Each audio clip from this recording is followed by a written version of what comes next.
to what extent outsider is sustainable for a business? Do I have to stay, like you said, a small business? Or if, for example, I have $10 million in revenue Sure. and I don't know, 1 million people hitting my website every month, can I still use outsider? Yeah, it's a good question. In short, we are very purposely trying to serve the lower end of the market. Frankly, we're at the stage right now where everybody is already trying to pull us up market to serve bigger customers, and we're fighting it because we deliberately want to play in the smaller end of the market.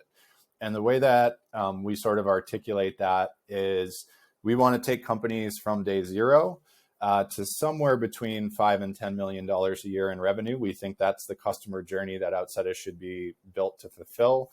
That's sort of the journey that we've seen it fulfill before.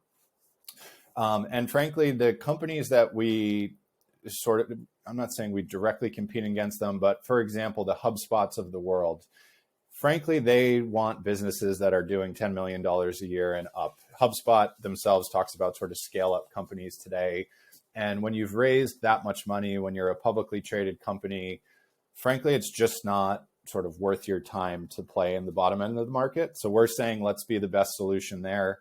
That does create some interesting circumstances within our business. Our very best customers will outgrow us, which is what you typically don't want in SaaS. But we think that in the time it takes to go from 0 to $5 or $10 million a year in revenue, even in the fastest growing companies, that takes years, and that's plenty of time for us to capture enough lifetime value to make this a viable business. So it is sort of an interesting predicament that we're in, but we've planned all aspects of the business to understand that we're targeting that early stage company and that some degree of our customers that become very successful will eventually move on and sort of assemble the perfect tech stack from other best-in-class tools.